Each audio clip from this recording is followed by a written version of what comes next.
Hello, YouTube. Welcome to my car. It is raining like a lot, and I'm so happy. I am so happy. Let me show you how beautiful and rainy it is out. I have like seasonal affective disorder in reverse, where as soon as the rain started, I started feeling so much better, and I don't know what it is. With anxiety, with PTSD, with a lot of these mental health issues, we end up getting stuck in these thought processes that are really destructive and really not helping us, that lead us into, the wrong direction, right? So you have like that anxiety thought wheel that goes on, and you have like the panic thoughts, and these really unhealthy kinds of thought processes. I'm happy. I'm doing better. I am doing fabulous. Fantastic. I am doing so well. I am so happy. And I am trying to just live my best life. How many YouTube videos have I filmed in here? I don't know. But tomorrow I'm going to drive down to the temple. They're doing a thing. I talked with one of the ladies there last night, and she invited me, and I'm gonna make it happen. I'm gonna make it happen. I have been so desperately looking for spiritual connection, honestly. It has been challenging. There are 25 states of consciousness, and normally we only consider, sleeping and waking states. But these other types of non-ordinary states of consciousness are very, very real. And it's just something that science hasn't really been able to get a good read on. And so here we're working with these different states of consciousness. So we are going beyond the thinking state of consciousness. We have all changed. Everything has changed. And I'm going to just go.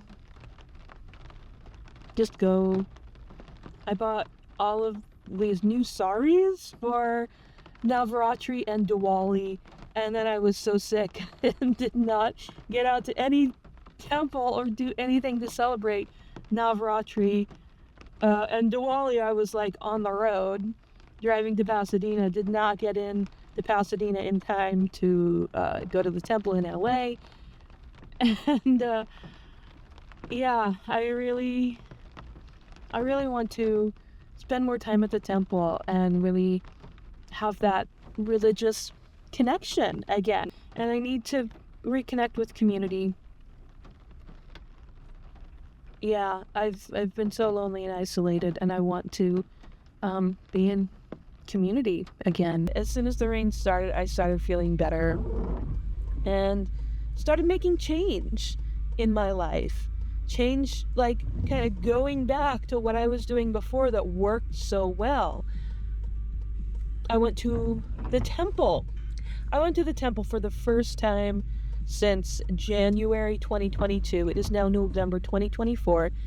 Been a few years. There was a time when I went to the temple every single day, and then I just haven't been in years. And so it was weird, and just being in that space again, knowing it so well, I felt like it was new. I felt like somehow the deities had been rearranged. They have not.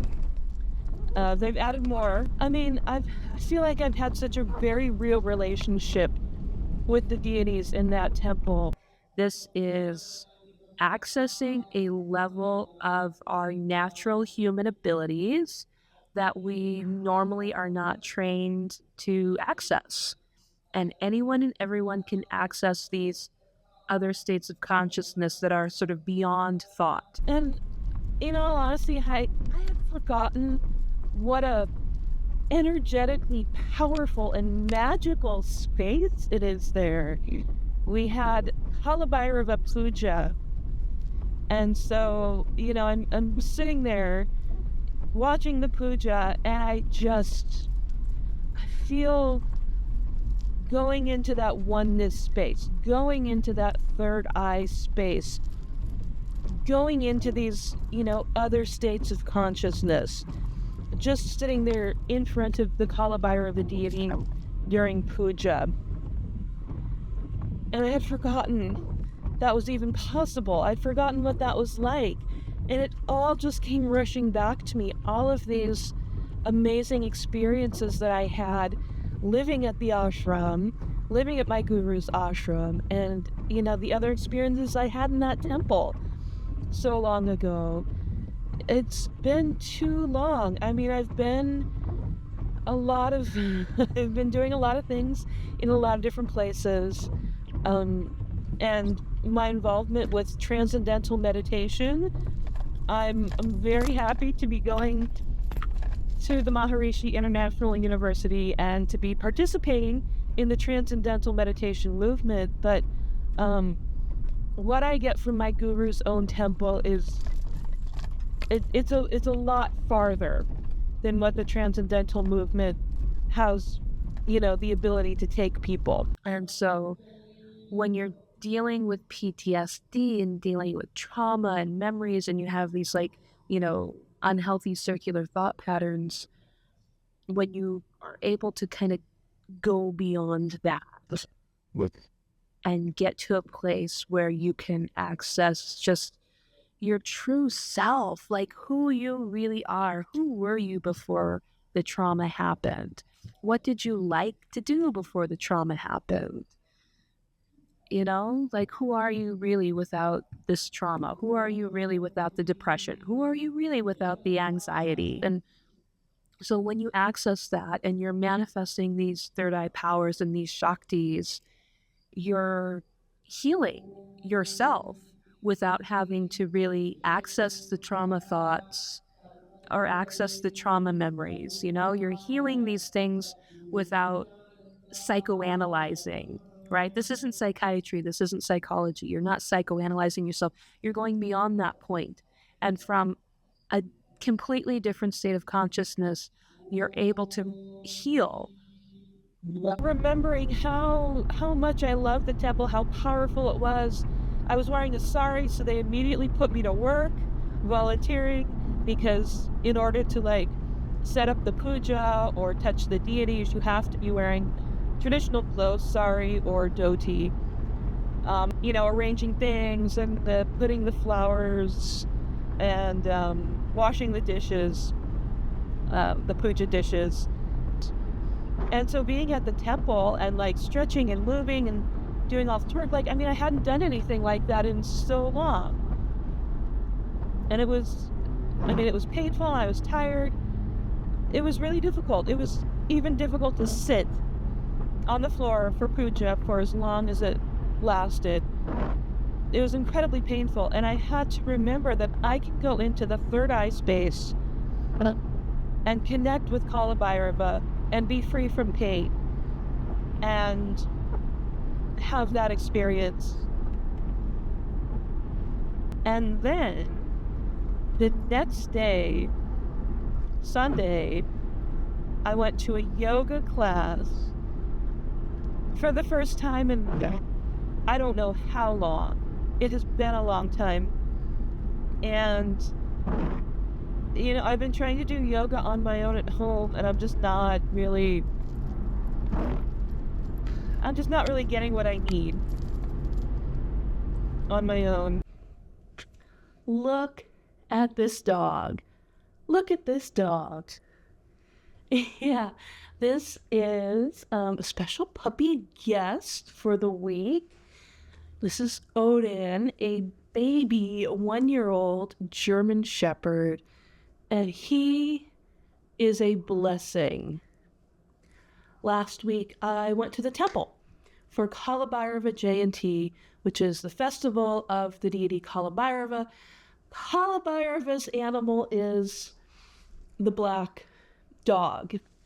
Not only have I been lonely without having a dog in my life anymore, but also I've needed to make a little extra money, bring in a little extra income. And so I was looking for dog sitting. And then finally one came through at the last minute, like Monday night. They needed me to pick up the dog Tuesday. And At first, I swear I thought it said it was a black lab. Um, this is not a black lab. And it has just been a joy. It has been such a joy. I am so grateful for this blessing from Kalabyrova to have a puppy. He is a baby puppy, and to get paid for it too. So I think this really marks me getting back into the dog business, dog sitting. I think that that's going to be a side hustle for me now. Um, and I mean, it's such a blessing. It's such a blessing. As soon as like I got the dog, put him in my car, drove him home, and I'm like, wow, this is Kalabayrova's work to bring this black dog into my life. These kinds of blessings can come in so many different ways. You really never know how you will be blessed. And so it's important to keep trying and to stay open and to keep going. And it's really sometimes just a matter of you have to keep trying because the blessing is there waiting to find you, and you need to keep going and keep trying to find it. Puppy chewed up some of my art supplies. He chewed up a sketchbook. He's chewed up this fine liner pen. He chewed up one of my water brushes. He chewed up my yak bone mala, which I wasn't using anyway. So that's fine. I won't be replacing that one. But he also chewed up the cord for my electric blanket. I think I can find it on eBay or replacement it, so I don't have to buy a whole entire new blanket. I'm blessed. I am absolutely blessed. I believe that completely. And I am so grateful for the blessings and the grace and everything I have received.